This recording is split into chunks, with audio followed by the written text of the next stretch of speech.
Hello, welcome back. Today in this tutorial, I'm gonna show you how to make a facial landmark detection using both OpenCV and Dlib library.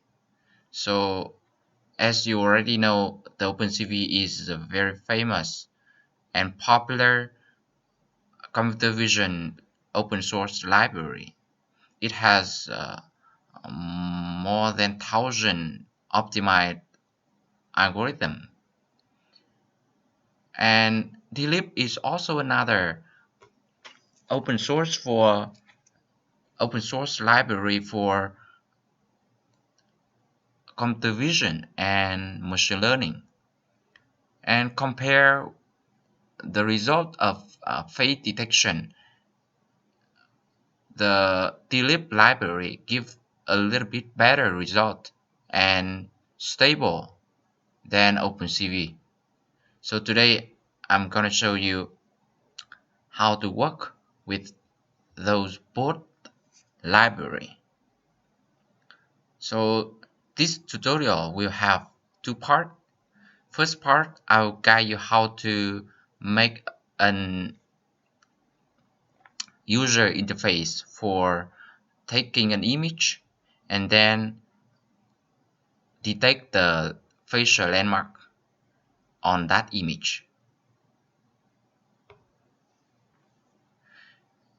And the second part will be implementation of the GenAI function in the using Dlib and OpenCV. Okay, so let's get started from the first part. So here I have a new project. In this project, I have the main activity and the detail activity. In the main activity, I have some component like Java camera view button, and I set the on-click listener for that button is on-click go. I have another button here. You see why I have two buttons, and I also set a background image for that button, so like a camera image to guide user press on that button to get the image.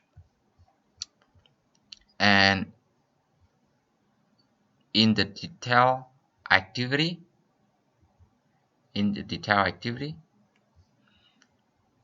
I have the image view and another button. The image view in here is a container to display the image that we capture from the camera, and the button here is the button make user to press on that and do the processing like landmark detection, and then display back the result in the image view. Okay, so let's go to the main activity.java. In the main activity.java, okay, so in this project I use the newest OpenCV version, which is OpenCV 3.1. OpenCV 3.1. And you also need to add the OpenCV model, import the model in here, and in the project structure. And I already like similar as I guide in another previous tutorial. Okay, and in the main activity, first we also need to get to work with the camera by implement the CV camera listener 2 And here I have Java camera view, and I implement 3 methods. I override 3 methods here. On camera view start, on camera view stop, and on camera frame. Okay, and I'll show you the design of the main activity, of the main layout. I design it to the landscape mode. So you see here we have two button, left and right hand side, make user easier to take an image. And this container is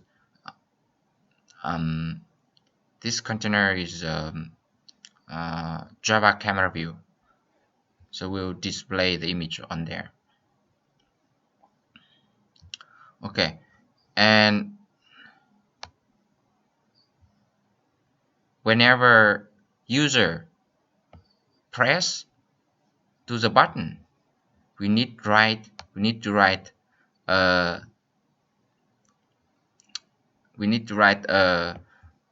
function for that.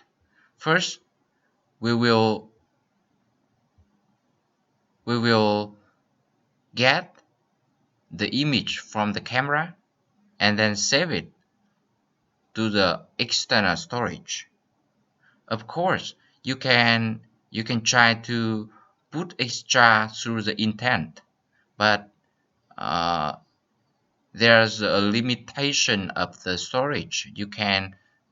There's limitation of the image. You can put extra and get extra through the intent. So I go with the way to save the image to the external storage and then load back that image from external storage to the detail activity and display it to the Java camera view. Display it to the image view. So I have the save image function in here. Save image. So save image function, we have the frame as a parameter. Save image function. So we have, first we need to create a bitmap for that function, because we need to save image to the external storage only under the bitmap structure. So we need to call mat to bitmap in order to convert our mat to the bitmap and transfer our mat and the new bitmap we just created here. Okay, and then we will write the image name frame.png and we'll get the directory to that image, and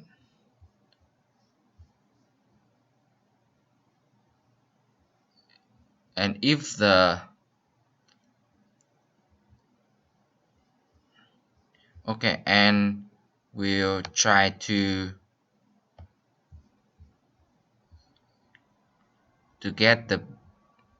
make the file destination of the directory and the file name, and then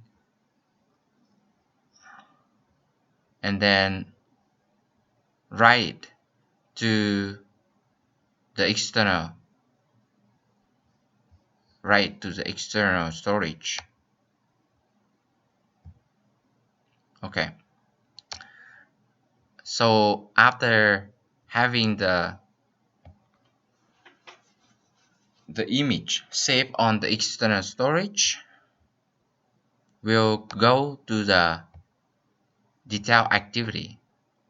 In the detail activity, so remember, in the detail activity we have image view and a button.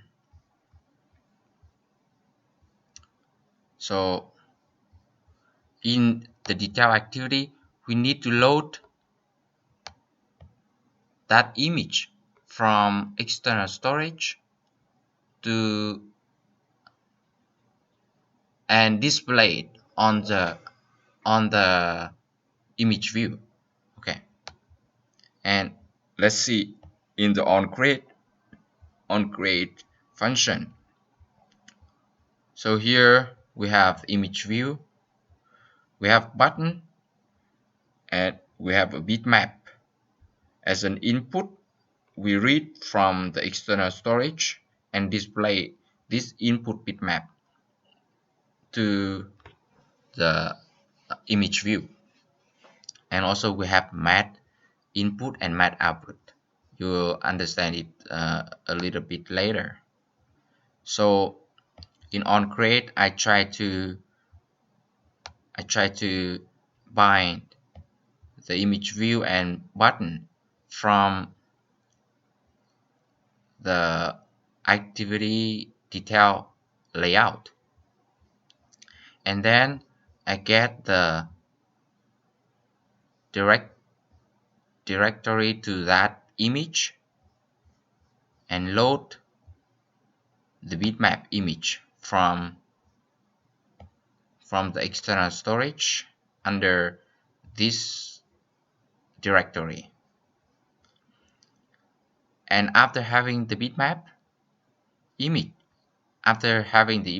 image, we just display it to the image view.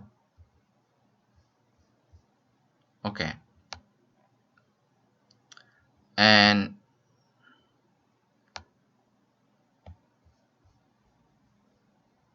here from now, remember, we have the image loading from the external storage is a bitmap, and we want to process it using OpenCV. So we need to convert bitmap to math,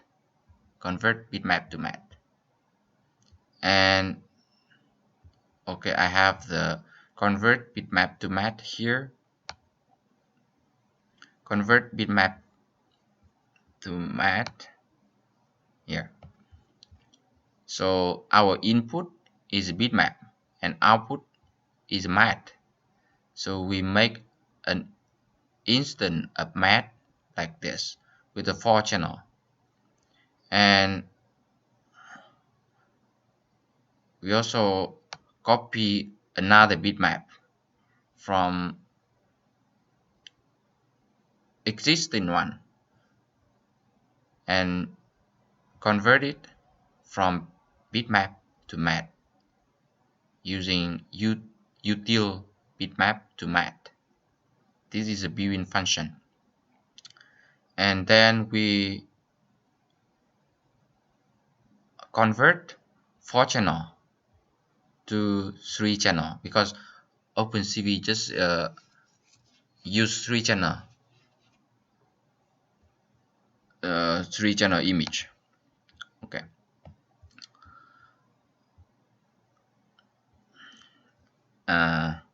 in here, in the button here, we have button here. I said this is a landscape. We have button here. After having image display in this image view, we press on the button here, and if we press on here in this button, we will process and get the landmark detection from the native part. Okay,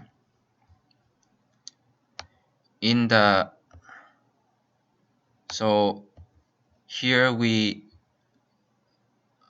make a implementation for on-click listener for that button.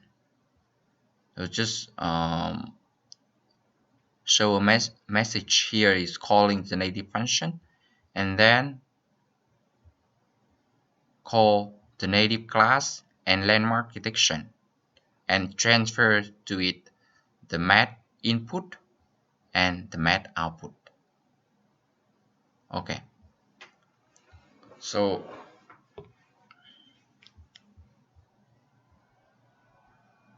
let's see the math input. So let's see the native class and landmark detection. So in the Java folder, and this under this package name, you need to create a new Java class named the native class. And in the native class, we'll define this the landmark detection, the J9 function, similar as before. So we have the input math and the output math. Okay, and because some of you have the problem when you try to generate the H file, and it sometimes it cannot recognize the OpenCV library and also the J9.h. That is a bug in Android Studio. I hope it can be fixed as soon as possible, but because it is very annoying. So let's see. In this tutorial, I will show you how to overcome that problem.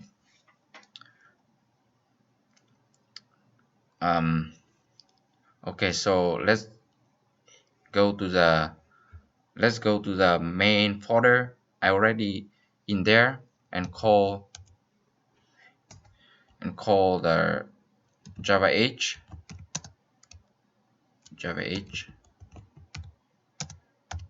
slash dash d j9 class path and build intermediate classes and debug. Just copy here, similar in the previous previous tutorial. So if you guys familiar with that, it's very easy. So okay, let's see our J9 folder and open the H file. So you see here it marked red like this. It say that cannot find the j9.h, and it will be the same thing if you try to add the OpenCV 2 in here. This will be also cannot find. The problem came because you try to create a J9 libs manually by yourself, rather than make the indicate build to generate it. So in this video, I will show you how to overcome that problem. So just make a J9, make a J9 folder and copy the J9 folder to another part. Okay, let's put it outside. Here I put it in a new folder, generate libs, and J9 here. I put it in here, and also copy the same thing, the same H file, and make the CPP file as you did in the Android Studio. Okay, let me open this H file. Okay, after copy the J9 folder, let's delete it because it will make the error if you leave it there. Delete it. And we do not need to care about the NDK configuration inside the Android Studio. Okay, let's see the H file. The H file, you just write a code in your C implementation, C++ implementation, like include j9.h, include OpenCV, include dlibs. Okay, I will put it upper to make it consistent. This one. Include dlibs, all the thing, and using namespace, something like that. And this is a we need to put it manually by ourselves. The Java H just generate the H file with include j9.h only. If you see the previous tutorial, you will understand it easily. So, and the two prototype function like this, because in the native class we have two native function named getMessage for testing and landmark detection. And also in here I define another function like face detection dlibs and render to map. Okay, and we will implement those functions. So in this implementation, first we go with the landmark detection, and as the same in the previous tutorial, we also get the image from its address. Name the input image is image and the output image is DST. Okay, and we call the face detection dlib and transfer the input image and the output image there. Okay, let's see the face detection dlibs.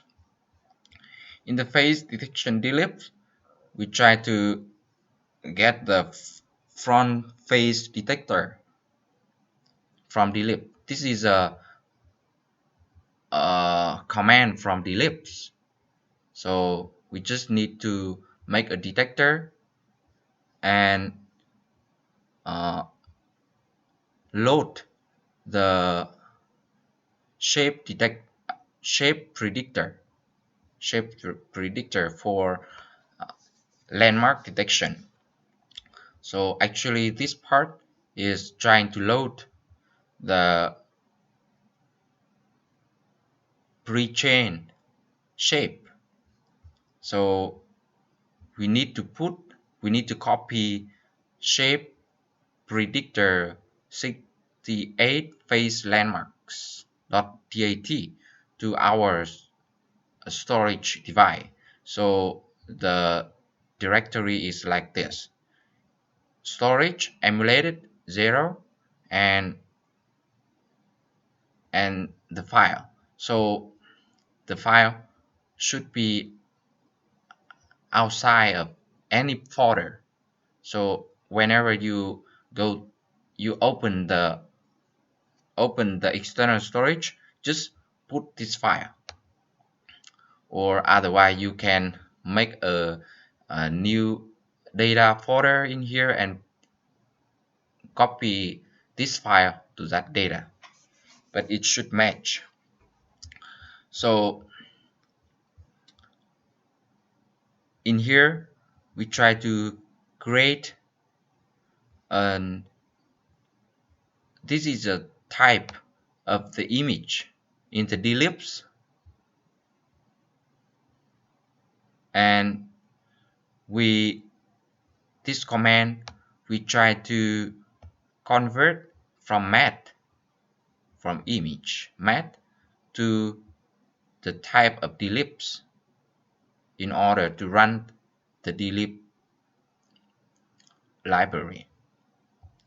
Okay, this is the next one is the vector of the rectangle, vector of the dlib rectangle, and we will detect, here is a detector from dlib, detect the image, which is bgr underscore pixel type in the dlibs. And after that we need to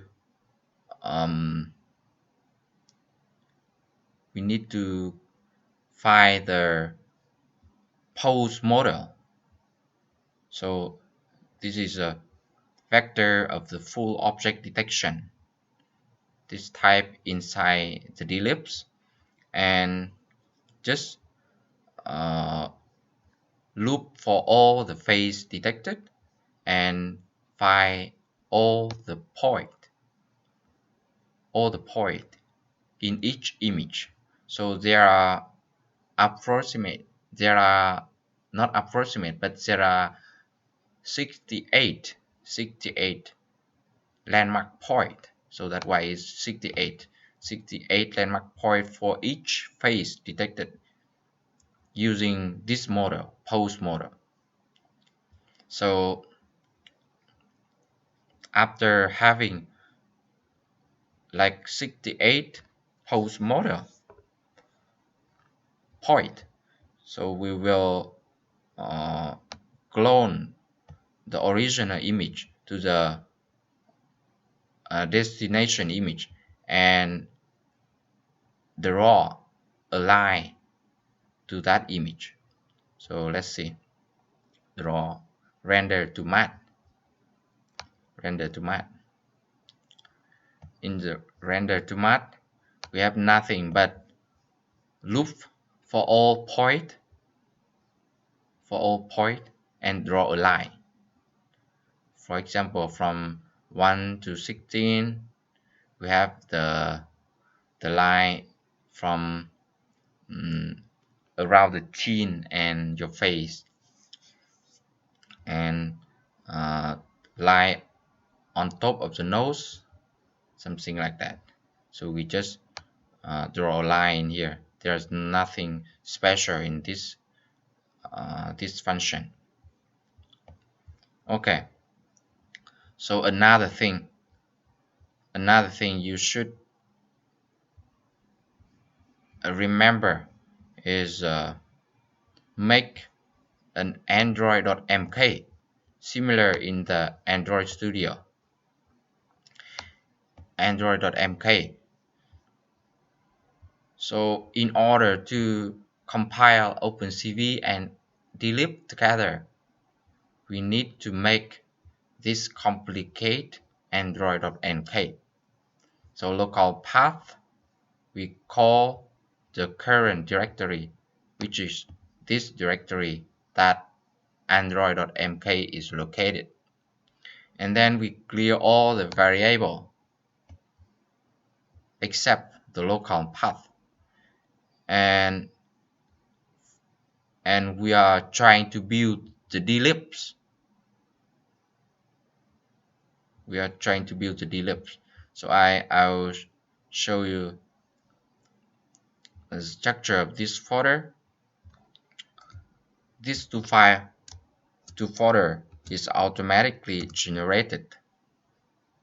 I will delete it. And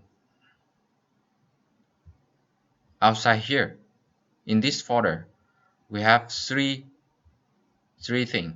This is an Android project we are working on. This is generate libs folder, which is consists of J9 and some other folder. And this is shape predictor for facial landmark detection. It's about is approximate 100 megabyte. So inside the generate libs, we have J9 folder that we copy from the Android Studio. And in here we also need to create a android.mk, application.mk, and the dlibs folder, the dlib library. So currently I use the dlib 19.1, I think 19.1. So you just go to the dlib.net, I think. Just search on in the Google dlib and try to download the not the newest version, because newest version you need to install C++ 11. So and it required Visual Studio 2015 something. So just download the dlib 19.1. This will be fine. And in the third party folder, I have the OpenCV. And the OpenCV folder in here only have the J9 and libs. Only two things. Okay. And let's come back to our android.mk.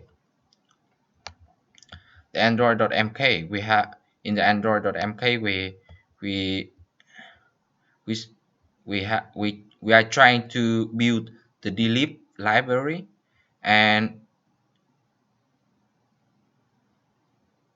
we point to the local C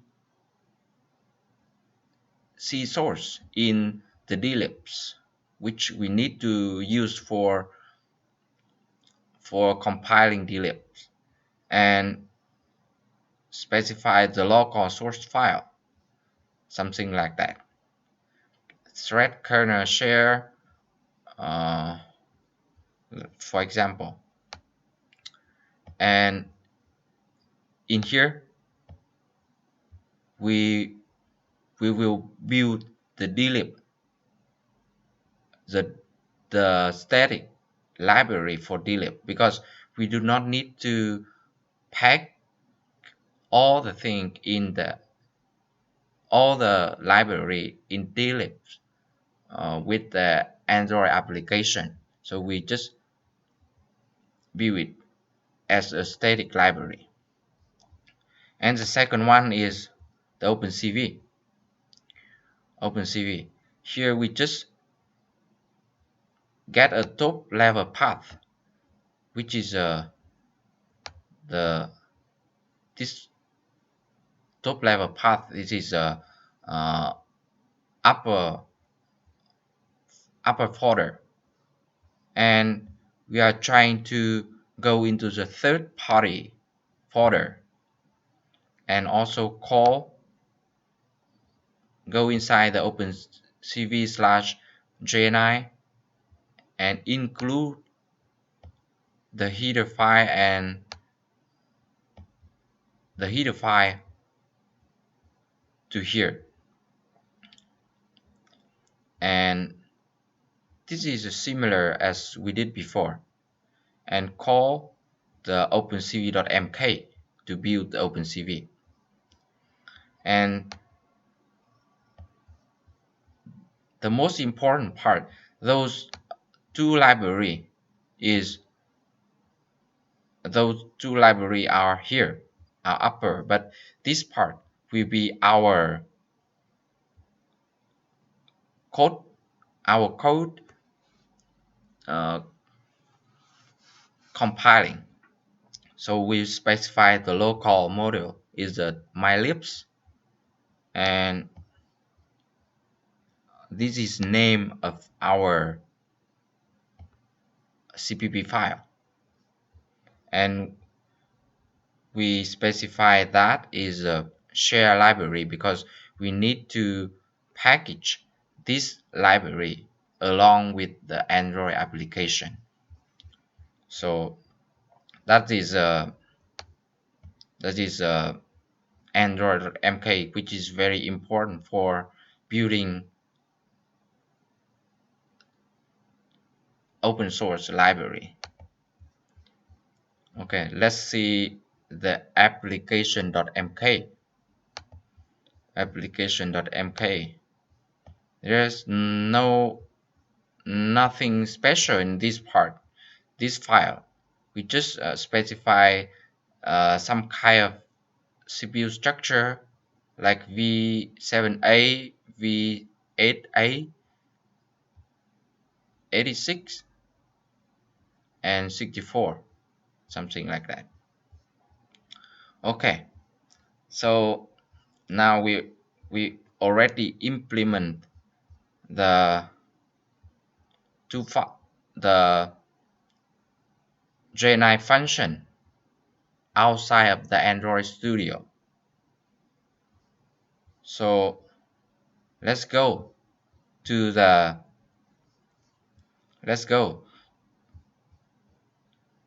back to the generate libs folder, and I need to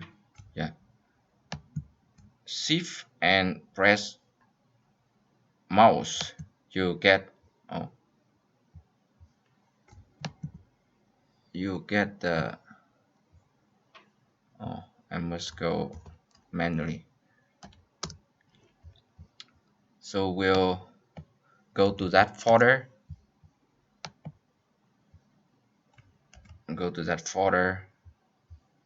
direct to this folder.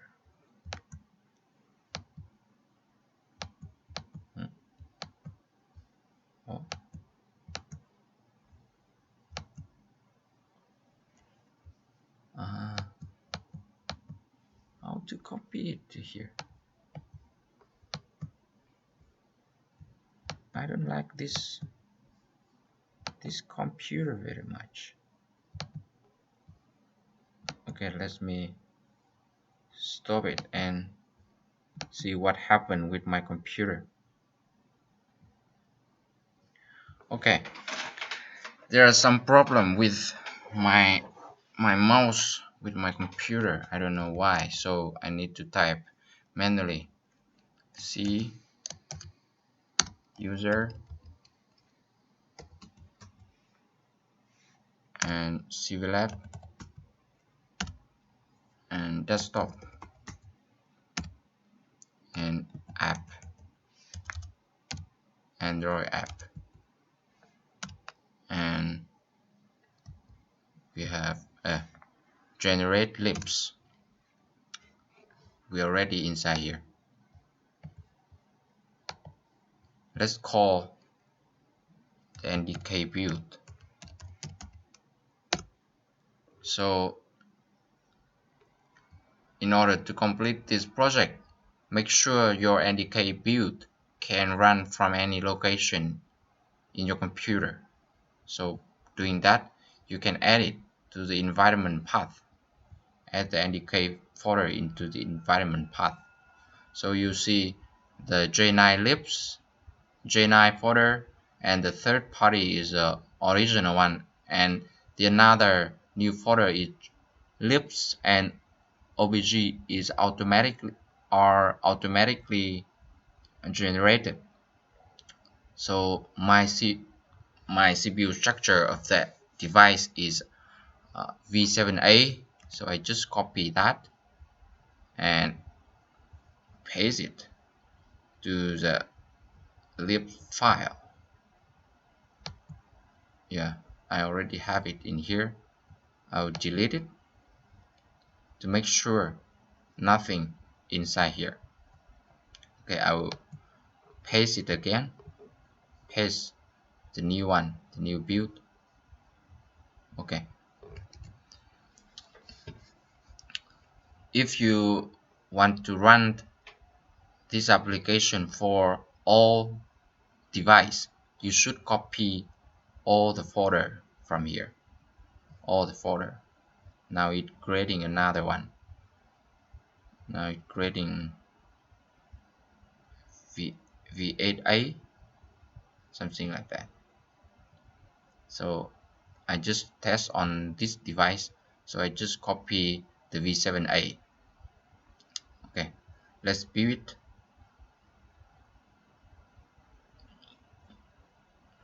And I will switch the Miro MP again. Open the Miro MP again. This is my lovely step showing the demonstration.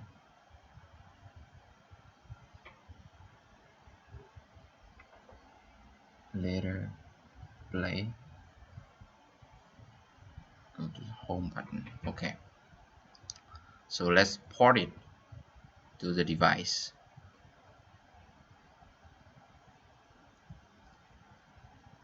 So make sure you have the DAT file. I mean the DAT, yeah, the DAT file right there. Outside here, I have the DAT file right here in the device. So, oh, where's my Miro OP? Ah, here. Okay, so I will take a picture of a girl, lovely girl. Okay, and now it's saved to the external storage and set, and in the detail activity, this is detail activity loaded from the external storage. Now I press the button to process the landmark detection. Oh, it's got landmark detection. If you want to get another image, you can go back and let's see another image. Okay, let's get some image, just not just one image. Something like that. If it is too small, I'm not sure it can detect or not. Okay, let's see what happened here. Oh, that's great.